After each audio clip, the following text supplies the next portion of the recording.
야고보서 5장 19절에서 20절 말씀, 제가 세번역 성경으로 하나님 말씀 봉독하겠습니다. 나의 형제자매 여러분 가운데에서 진리를 떠나 그릇된 길을 가는 사람이 있을 때에 누구든지 그를 돌아서게 하는 사람은 이 사실을 알아두십시오. 죄인을 그릇된 길에서 돌아서게 하는 사람은 그 죄인의 영혼을 죽음에서 구할 것이고 또 많은 죄를 덮어줄 것입니다. 아멘. 오늘은 야고보서 강해의 마지막 시간입니다. 두 절을 읽었는데요. 이 말씀을 가지고 믿음 선물 세트라고 하는 제목을 하나님 말씀 증거하겠습니다. 얼마 전에 뉴스에서 크리스마스 선물을 미리 준비하라고 하는 기사를 읽었습니다. 코로나 때문에 보통 다국적 기업의 제3국가에서 이렇게 물건들을 공급하는데 코로나 때문에 차질이 생겨서 크리스마스 선물 가격이 오른다라고 하는 겁니다.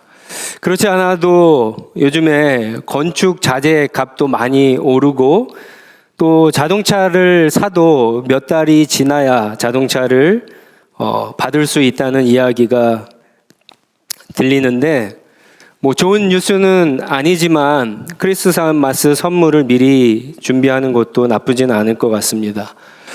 여러분들 크리스마스 얘기만 해도 기분이 좋으시죠?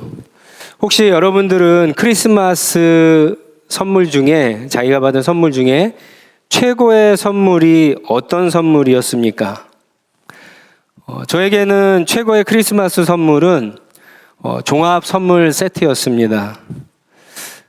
우리 청년들이나 학생들은 잘 모를 텐데 그 커다란 상자 안에 과자랑 초콜릿이랑 껌이랑 음료수랑 그런 것들이 이렇게 잔뜩 들어있는 선물인데 어렸을 때 아버지가 사주셨던 그런 선물입니다.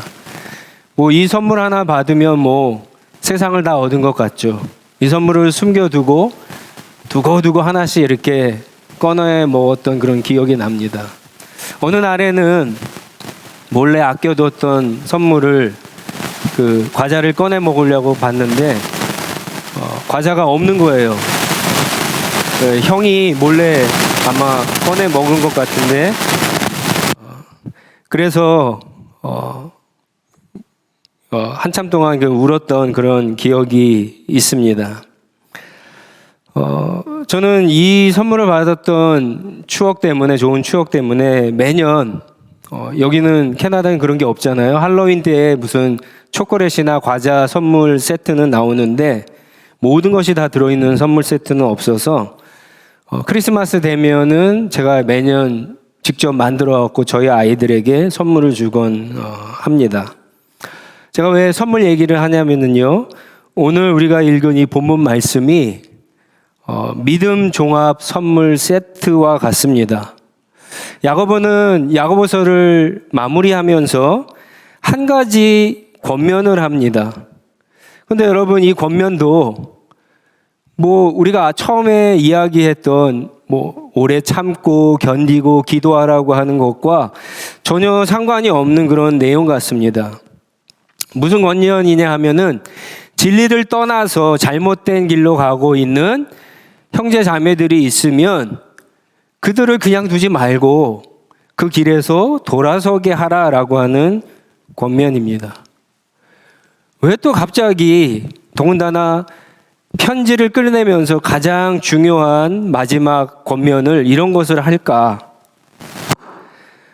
저는 야고보가요, 성경을 읽으면서 이 마지막 이 권면 때문에 우리가 앞에서 여태까지 쭉 이야기했던 여러 가지 상황 가운데 진짜 믿음 있는 사람은 이렇게 행동해야 된다라고 하는 것을 말했다라고 생각을 합니다.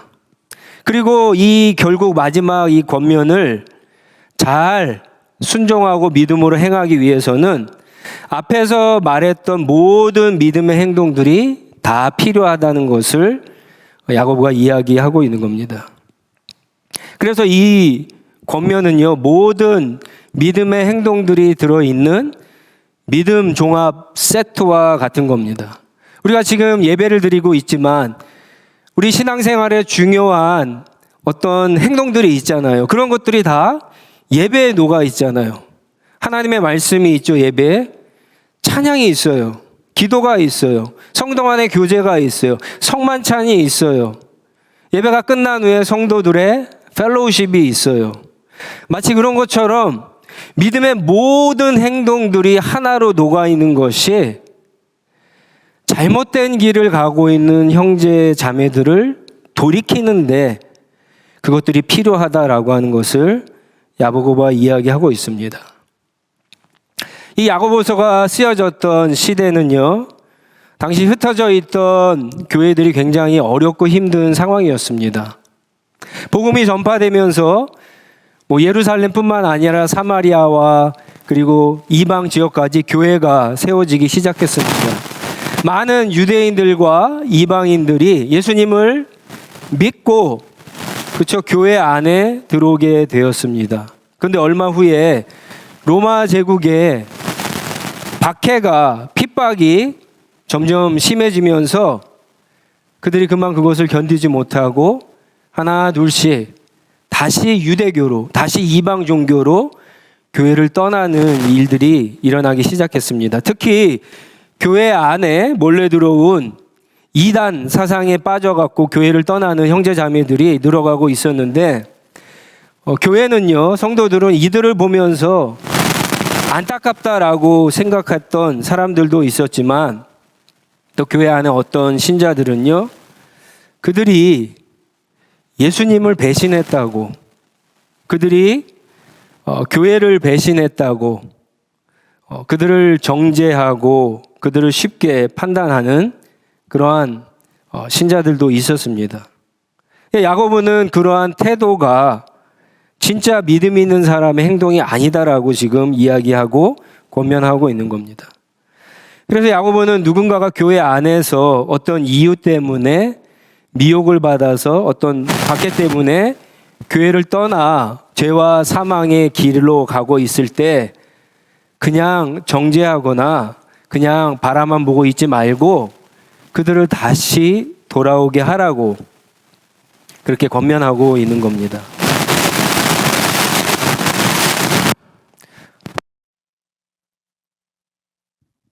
여러분, 그들은 왜 교회를 떠났을까요? 19절에 새번역 성경 번역을 보면은요, 그들은 진리를 떠나 그릇된 길을 가는 사람이라고 했고요. 개역개정 성경을 보면은 미혹을 받아서 진리를 떠난 자라고 이야기합니다. 메시지 성경은요, 하나님의 진리를 떠난 사람들이라고 번역을 했습니다. 그들은 교회 바깥에 있던 사람들이 아니라 예수님을 믿고 우리와 똑같이 교회 안에 있었던 사람입니다. 근데 진리이신 예수 그리스도를 아는데 그들은 시간을 쓰지 않았습니다. 진리를 듣거나 진리를 아는데 게을렀습니다. 결국 그들은 몰래 교회 안에 들어온 거짓 진리에 속았고요. 믿음이 형성하기도 전에, 그리고 밖으로부터 시작된 고난과 핍박과 박해에 신앙을 포기하고 교회를 떠나게 된 겁니다. 교회 공동체 안에 들어왔지만 진리를 알지 못하고 자기의 신앙이 형성이 되지 못하면 언제든지 교회를 떠날 수 있다라고 하는 겁니다.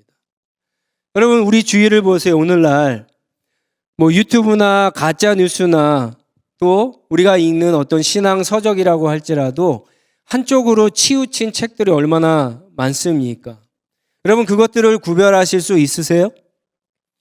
진리를 교묘하게 왜곡시키는 그런 드라마나 영화나 또 음악, 또 인간의 힘과 이성을 절대시하고 인간의 힘과 이성으로 못할 것이 없다라고 하는 그런 어떤 정신, 세계관, 이런 것들이 우리를 미혹해서 교회를 떠나게 하는 것들이 얼마나 많은지 모릅니다. 인간은 환경의 동물이라고 하는 말이 있잖아요. 여러 가지 어려운 상황과 환경에 놓이게 되면, 그리고 또 인간이 정말 극도로 힘든 상황 가운데 인간관계가 무너져서 상처를 받으면 얼마든지 그 상황에 빠져갖고 제대로 된 판단을 할 수가 없어요. 잘못된 생각, 잘못된 판단, 잘못된 결정을 하고 언제든지 얼마든지 교회를 떠날 수 있다라고 하는 거예요. 얼마든지 하나님을 버릴 수 있다라고 하는 겁니다. 사실 사람들이 교회에 오는 이유는 다양합니다. 물론 진리를 알기 위해서 오는 사람도 있지만 어떤 마음의 안정을 얻기 위해서 오는 사람도 있고요. 이민 생활이 너무 심심해서 이민 생활의 어떤 정보를 얻기 위해서 오는 분도 계십니다. 또 좋은 사람들을 만날 수 있어서, 그래도 교회라고 한다면 좋은 사람들이 있을 것 같아서 사귀기 위해서 오는 사람들도 있습니다. 잘못된 건 아닙니다. 교회는 그런 거에 대해서 지적을 하거나 그렇게 신앙생활하면 안 돼라고 말할 수는 없습니다. 누구든지 교회의 문턱을 넘어설 수 있게 해야 됩니다. 그런데 일단 교회 안에 들어온 사람들이 빨리 진리를 알 수 있도록, 그들이 신앙을 가질 수 있도록 교회가 도와야 된다는 거예요. 그 시간을 놓치면은 그들에게 언젠가 다가올 고난과 핍박과 여러 가지 세상의 미혹에 넘어가서 그들이 언제든지 누구든지 하나님을 버리고 교회를 떠날 수 있다는 겁니다. 그들은 언제든지 자기의 필요가 채워지거나 자기의 필요를 채울 수 없다라고 하는 사실을 깨달았을 때 언제든지 신앙을 버리고 교회를 떠날 수 있기 때문에 그렇습니다. 그래서 교회는요, 무엇보다도 진리를 가르치는데 온 힘을 다 써야 됩니다. 교회 안에서 예배를만 잘 드린다라고 되는 게 아니에요. 예배가 중요합니다. 그러나 예배만으로 되지 않아요. 말씀을 읽는 것만으로 되지 않습니다. 기도하는 것만으로 되지 않아요. 만약에 그것만으로 된다라고 여러분들이 말하신다면 여러분들의 신앙은 지금보다 훨씬 더 좋아졌어야 됩니다. 근데 우리가 다 그렇지 않잖아요. 이 모든 것들이 다 필요하고 또 혼자서는 되지 않기 때문에 우리가 함께 예배드리고 기도하고 함께 성경 읽고 제자 훈련하고 이런 모든 것들이 다 필요한 겁니다. 디모데전서 4장 16절에 이런 말씀이 있습니다. 우리 스크린을 보고 한번 같이 읽겠습니다. 시작. 그대 자신과 그대의 가르침을 살피십시오. 이런 일을 계속 하십시오. 이렇게 함으로써 그대 자신도 구원하고 그대의 말을 듣는 사람들도 구원할 것입니다. 디모데 후서 2장 2절 말씀도 한번 같이 읽겠습니다. 시작. 그대가 많은 증인을 통하여서 나에게서 들은 것을 믿음직한 사람들에게 전수하십시오. 그러면 그들이 다른 사람들 또한 가르칠 수 있을 것입니다. 여러분, 오해해서는 안 됩니다. 진리를 목사만 알고 있습니까? 아니죠. 진리를 목사만 가르칠 수 있어요? 아닙니다. 성경은 그렇게 이야기하지 않아요. 진리를 아는 사람, 진리를 배운 사람이면 어린아이라도 나이 드신 어르신이라고도 할지라도 누구나 다 가르칠 수 있고요. 진리를 가르쳐야만 합니다. 여러분, 이것이 어느 날 갑자기 우리 주변에 함께 신앙생활을 하던 사랑하는 형제 자매들이 교회를 떠나는 것을 막는 가장 쉬운 방법입니다. 그리고 그것이 그들을 막는 가장 좋은 예방책입니다. 일단 형제 자매가 어느 날 갑자기 말도 없이 아니면 한마디 통보를 하고 떠났을 때 그들을 다시 교회로 돌아오게 하는 것은요, 너무너무 어렵습니다. 제가 설명을 드리지 않아도 여러분은 이미 다 알고 계십니다. 근데 여러분, 우리의 반응은 어떻죠? 어떻게 보면은요, 그들이 돌아오게 하는 것을 너무 어려운 것을 알고 우리 스스로가 그들에 대해서 너무 쉽게 판단을 내리는 것 같습니다. 저 사람은 믿음이 너무 약한 사람이야. 저 사람은 신앙을 저버린 사람이야. 저 사람은 원래 신앙이 없었어. 배신자야. 저 사람은 왜 이렇게 인내를 하지 못하지? 너무 쉽게 판단하는 경우가 있는데, 어떻게 보면 그렇게 쉽게 판단하는 사람은요, 이게 너무나 어렵다는 사실을 알고 자기 스스로가 하나님의 말씀을 순종하기가 어려워서 그렇게 판단하는지도 모릅니다.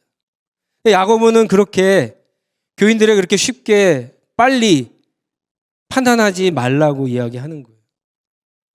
오히려 그들에게 관심을 갖고 그들이 돌아올 수 있도록 그렇게 만들라고 권면하는 겁니다. 그러면 어떻게 해야 그들이 돌아올 수 있게 할 수 있을까? 정확하게 얘기하면요, 우리는 그들을 돌아올 수 있게 할 수 없습니다.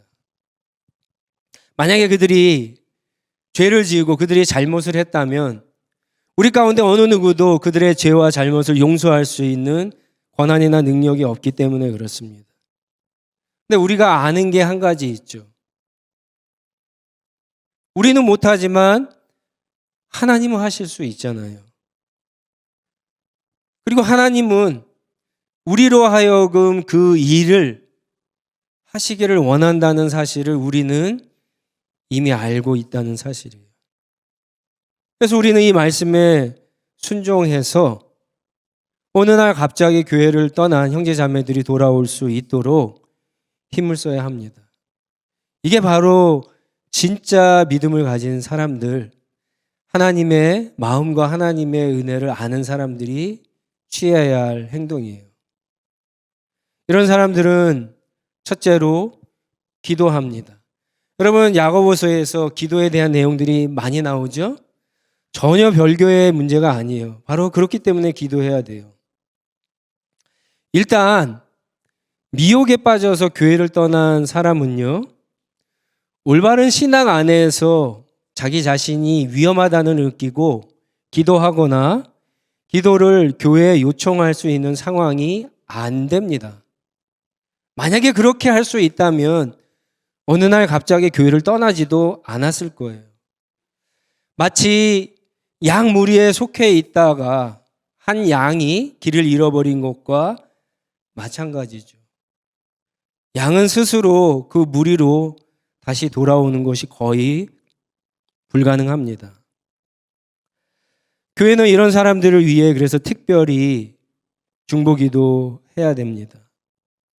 여러분, 어쩌면 오늘 교회에 중보기도 제목들이 많이 있지만 가장 우리의 중보기도가 필요한 사람들의 부류가 있다면 어쩌면 이 사람들이 아닐까 싶습니다. 야고보는요, 이 중보기도의 능력을 경험했던 사람이에요. 사도행전 4장에 보면은 베드로가 복음을 전하다가 옥에 갇히지 않습니까? 예루살렘 교회가 지도자들의 지도를 따라서, 야고보의 지도를 따라서 기도를 했어요. 그랬더니 베드로가 기적적으로 다시 교회로 돌아오는 사건을 경험한 적이 있어요. 야고보는요, 예수님의 육적인 동생이었어요. 어느 날 사람들이 예수님이 하나님의 아들이라고 하는 이야기를 야고보는 믿지 못하는 거예요. 어려서부터 같이 놀면서 자랐거든요. 그런데 어느 날 그 형이 하나님의 아들이다, 하나님이다, 그리스도다, 메시아다라는 건 도저히 믿을 수가 없었어요. 그런데 야고보는 나중에 예수님을 하나님의 아들로, 메시아로 믿고 여러분 예루살렘 교회 지도자가 됩니다. 그게 베드로처럼 예수 그리스도의 중보기도라고 하는 사실을 야고보는 잘 알았던 겁니다. 교회 역사에 보면은요, 이 야고보의 별명이 있어요. 이 별명이 뭐냐? 낙타 무릎이었습니다. 낙타 무릎. 여러분, 낙타라고 하는 동물 아시죠? 유일하게 사막을 통과할 수 있는 동물이 낙타라고 그러잖아요. 낙타는 여러분이 아는 것처럼 이 등에 물이 담겨져 있어갖고 이 뾰족 나온 혹같이 생긴 여기에 물이 담겨져 있어갖고 낙타를 몰고 가다가 물이 필요할 때 그 사람들이 그 낙타를 죽여서 그 물을 먹고 또 사막을 갈 수 있다고 그러죠. 그 낙타를 또 보면은 낙타가 이 눈썹이 굉장히 깁니다. 그래서 모래바람이 불었을 때 다른 동물들은 앞으로 전진을 못해도 이 낙타는 그것이 가려져서 전진할 수 있다고 그래요. 특히 낙타는요, 강한 모래바람이 불 때 뭐 다 날아가잖아요. 앞이 보이지 않고. 그랬을 때 낙타는 이 무릎이 굳은 살이 bek혀갖고요, 무릎을 꿇고 그 모래 폭풍우를 갖다가 견딜 수 있다고 합니다. 야고보가 고난과 시험이 왔을 때 중보 기도를 통해서 하나님 앞에 무릎을 꿇고 그렇게 기도함으로 그것을 통과했던 사람이라고 한다는 거예요. 야고보가 지금 교회에게 그래서 중보 기도에 대한 이야기를 하고 강조하고 있는 겁니다. 그런데 기도만 해서는 안 되죠. 기도하면서 또한 뭐를 해야 됩니까? 그들에게 권면을 해야 돼요. 그래서 또한 야고보서에는요, 말에 대한 이야기들이 많이 나오는 거예요. 형제자매를 실족해 하는 말을 하지 말라 그러잖아요. 말을 할 때 어떻게 하라고요? 굉장히 지혜롭게 말하라고 이야기하고 있습니다. 여러분, 솔직하게 여러분 속으로 한번 대답해 보세요. 나를 위해서, 다른 사람이 아닙니다. 나를 위해서 매일 10분 이상씩 기도하고 있는 분들 여러분 계십니까? 속으로 대답하세요. 쉽지 않죠? 자기를 위해서 기도하는 것도 쉽지 않아요. 근데 어느 날 공동체를 떠난 사람을 위해서 우리 마음에 섭섭함, 아쉬움, 상실감, 어쩔 때는 배신감을 주고 공동체에서 떠난 사람들을 위해서 여러분 기도하는 게 쉽습니까? 나를 위해서도 기도하지 않는데 그런 사람들을 위해서 기도하는 거 쉽지 않습니다. 그래서 우리는 그 사람들에 대해서 쉽게 정죄하고 판단을 하는 건데 그렇게 하면 안 된다라고 하는 거예요.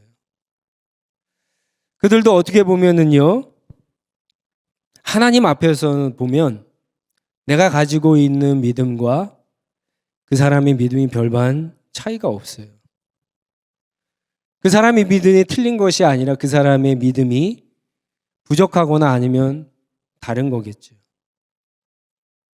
어쩌면 그런 사람들은요, 예수 그리스도라고 하는 진리를 아는 데 있어서 나와는 다르게 이해했기 때문일 수도 있어요. 어떻게 보면 그 사람들은요, 나보다 쉽게 거짓에 속아서 떠났을 수도 있어요. 어떻게 보면 그들은 나보다 더 상처를 잘 받아서 떠날 수도 있어요. 어떤 사람들은 고통을 잘 못 느끼는 사람들이 있잖아요. 덜 느끼는 사람들이 있잖아요. 영적으로도 그런 사람들이 얼마든지 있을 수 있죠. 어쩌면 그들은 나보다 더 힘든 어떤 상황이나 문제나 어려움을 겪기 있기 때문에 견디지 못해서 떠났을 수도 있습니다. 말을 안 하니까 잘 몰라요. 그런 사람들에 대해서 함부로 판단하고 함부로 말하고 정죄하지 말라고 하는 거죠.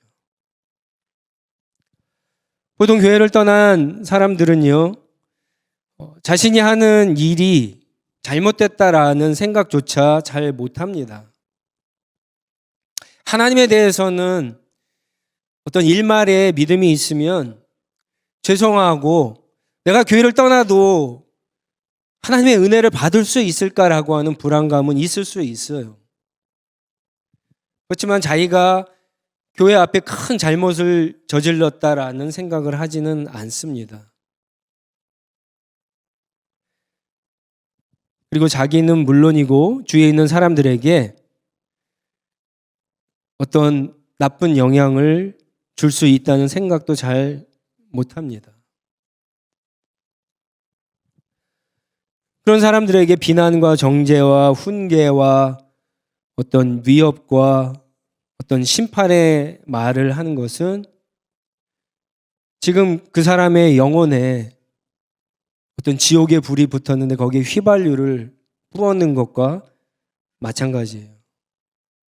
야고보서 3장에 보면은 말에 실수하지 말라 그러잖아요. 지혜롭게 이야기하라고 하는 얘기가 있는 이유가 그런 거예요. 2장에 보면은 형제자매를 차별하지 말라고 이야기하는데 특히 누구를 차별하지 말아야 돼요? 신앙이 약한 사람들. 그래서 교회를 떠난 사람들을 함부로 판단하고 차별해서는 안 된다라고 하는 거예요. 어쩌면 우리가 가장 차별하지 않아야 되고 우리가 어쩌면 가장 조심스럽게 지혜롭게 말하고 행동해야 될 사람이 있다면 바로 이런 사람들이 아닐까 싶습니다. 여러분 혹시 지금 말씀을 들으면서 여러분의 마음에 생각나는 분이 있다면 그냥 기도만 하지 마시고 한번 편지도 한번 써보시고 이메일도 한번 해보시고 전화도 해보시고 또 기회가 되면 만나서 여러분 말로 한번 권면해 보실 수 있기를 바랍니다. 그리고 마지막으로 우리가 할 수 있는 가장 중요한 건데요. 하나님의 선하심과 긍휼히 여기심은 여러분 믿어야 합니다. 그 사람들이 교회를 떠나는 것은 그 사람들의 잘못일 수 있어요. 그렇지만 우리의 잘못일 수 있습니다.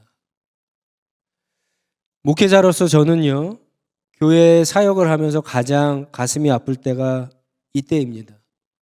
사역을 하다 보면 피치 못할 이유 때문에 교회를 떠나는 분들이 있어요. 어떤 좋은 일 때문에 더 좋아져서 다른 데로 가시는 분들이 있습니다. 축복하죠. 안타깝지만 좋게 됐으니까 축복합니다. 그런데 그래도 아쉬움이 마음에 있어요. 마치 여러분들의 자녀를 충가하면 여러분 좋지만 내 자녀들이 좋은 사람 만나서 결혼하면 좋지만 마음에 또 아쉬움이 있었잖아요. 시원섭섭함이 있잖아요. 그런 것과 비슷해요.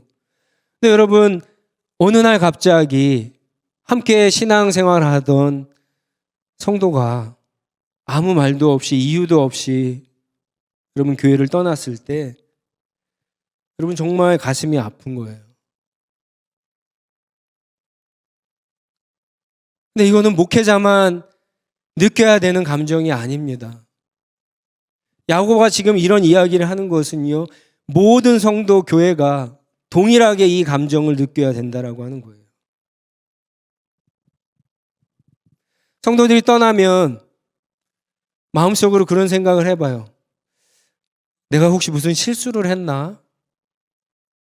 내가 혹시 하나님의 말씀을 잘못 전했나? 별의별 생각이 다 듭니다.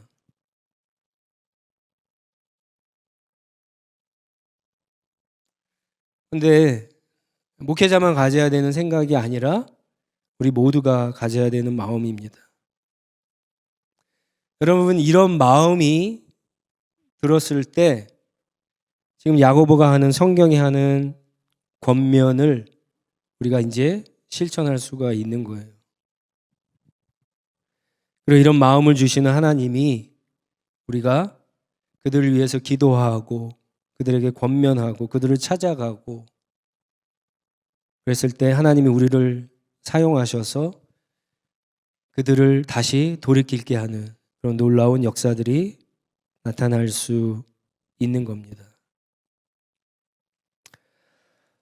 우리는 우리가 마땅히 해야 할 기도를 해야 됩니다. 그들을 위해서 마땅히 해야 할 말, 권면을 다 하면서 이런 마음을 가진 하나님이 당신의 선하심과 또 불쌍히 여기시는 그런 마음으로 우리를 통해서 좋은 역사, 좋은 결과가 나타나기를 간절히 사모해야 합니다. 여러분, 우리의 모든 행동이 믿음이라고 해서 항상 좋은 결과가 나타나는 것은 아니에요. 그렇지만 히브리서 11장 6절 말씀에 보면 우리의 모든 믿음의 행동은요, 항상 그 결과와 상관없이 하나님을 기쁘시게 해드린다는 사실을 여러분 꼭 기억하셔야 돼요. 그러면 여러분, 우리는 하나님이 가장 기쁘시게 하는 일을 해야 되잖아요. 성경을 읽어볼 때 여러분, 무엇을 하나님이 가장 기뻐하실까요? 여러분이 성경 창세기부터 요한계시록까지 쭉 읽으면서 하나님이 정말 기뻐하실 때가 언제라고 생각을 하세요? 저는요, 누가복음 15장이라고 생각을 합니다. 잃어버린 동전, 잃어버린 양, 그리고 마지막 클라이막스죠. 잃어버린 아들이 다시 돌아왔을 때 그 아들을 다시 찾은 아버지 하나님의 기쁨, 이것이 가장 크다라고 생각을 합니다. 그런데 누가복음 15장에 보면은요, 15장이 해피엔딩이 아니에요. 완전한 해피엔딩이 아니에요. 누가복음 15장은 이렇게 끝납니다. 누가복음 15장 32절 말씀인데 여러분 스크린을 잘 보세요. 이렇게 끝나고 있어요. 그런데 아버지가 첫째 아들에게 하는 말이죠. 그런데 너의 이 아우는 죽었다가 살아났고 내가 잃었다가 되찾았으니 즐기며 기뻐하는 것이 마땅하다. 아버지가 이렇게 말씀하세요. 하나님이 이렇게 말씀하시는 거예요. 아버지는 동생이 돌아온 것이 너무나 기뻤어요. 근데 그 기쁨이 완전한 기쁨이 되지 못한 이유는 물론 그 자체에 대해서는 완전하죠. 그런데 완전하지 못했던 것은 첫째 아들이 아버지와 함께 기뻐하지 못했기 때문에 그래요. 만약에 첫째 아들이 아버지가 맨날 마을 어귀에 가서 이제나 저제나 아들이 언제 돌아올까 기다리는 것을 알았던 그 첫째 아들이 연로한 아버지를 대신해서 동생을 찾으러 나갔다면 아버지가 얼마나 기뻐했을까? 동생을 찾지 못하고 돌아왔어도 여러분 아버지는 기뻐했을 거예요.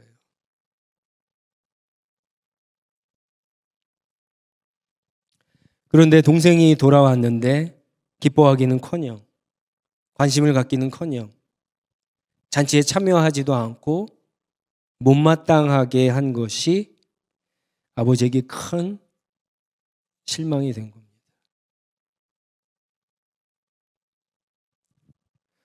우리가 지금 출애굽기를 아침에 큐티하고 있잖아요. 이번 주에 그런 말씀이 계속 여러분 보였어요. 하나님이 이스라엘 백성들에게 율법을 주시면서 특히 가난하고 소외된 사람들, 과부, 고아 그들에게 함부로 대하지 말라고 그렇게 이야기하죠. 그러면서 나오는 말씀이 이거예요.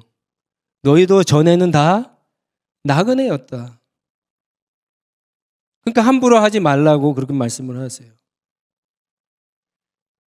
베드로는요 이런 얘기를 합니다. 우리는 전에는 다 양같이 길을 잃었던 자였다. 이런 얘기를 해요. 교회 안에 있는 우리나 지금 교회를 떠나 교회 바깥에 있는 형제 자매나 여러분 별 차이가 없습니다.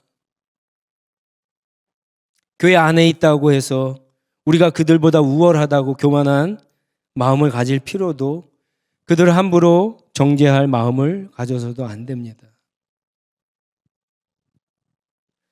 정말 하나님의 마음을 안다면 그리고 하나님이 나에게 주신 참된 믿음, 진짜 믿음이 있다면 아버지가 가장 기뻐하시는 일, 여러분 그 일에 여러분 순종하시고 믿음으로 행동하는 믿음을 보이는 저와 여러분 다 되시기를 주님의 이름으로 축원합니다.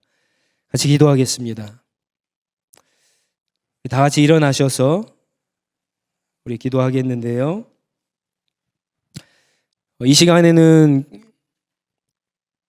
우리 교회를 떠난 그런 분들을 위해서 한번 같이 기도했으면 좋겠습니다. 우리 주일학교에도, 우리 중고등부에도, 청년부에도, 우리 장년부에도 교회를 떠난 분들이 있어요. 잘 돼서 떠난 분들 말고. 신앙생활 하다가 우리는 잘 몰라요. 그들이 왜 떠나는지. 이유조차 없이 어느 날 갑자기 연락을 끊고 떠난 분들이 있어요. 또 이유도 아는 분들도 있어요.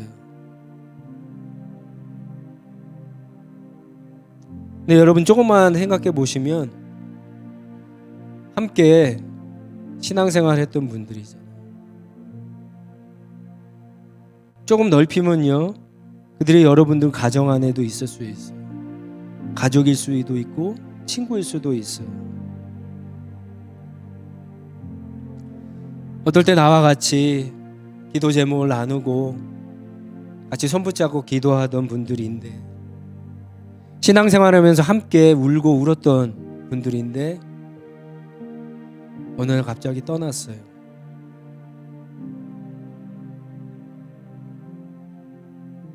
여러분들 신앙생활하면서 여러분의 관심이 어디에 더 많이 있는가, 한번 하나님 앞에 내 자신을 돌아보고, 혹시 내 마음 가운데 그들에 대한 관심보다도 그들에 대한 실망감이 아직 남아 있다면 사실 나도 상처받은 거거든요. 그것을 치료할 수 있게 해달라고 기도하시고, 혹시 여러분들 가운데 그런 분들에 대해서 쉽게 정죄하고 있는 분이 있다면 여러분 하나님 앞에 먼저 회개했으면 좋겠습니다. 그리고 두 번째 기도를 하기 전에 이런 생각을 한번 해보세요. 그 사람 나중에 천국에서 다시 볼 수 있을까? 이 생각을 한번 해보세요.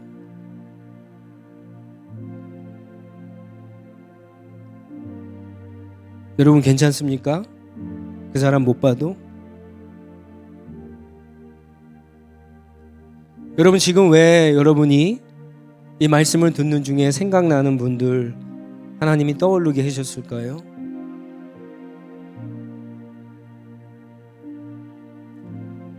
여러분 우리에게 진짜 믿음이 필요합니다. 우리에게 하나님의 마음이 필요합니다. 그 마음을 달라고 기도하시고 또 그들을 찾아갈 수 있는 마음도 주시고 그들에게 정말 지혜롭게 이야기할 수 있는 그런 은혜도 달라고 한번 같이 간절히 기도하도록 하겠습니다. 기도하겠습니다.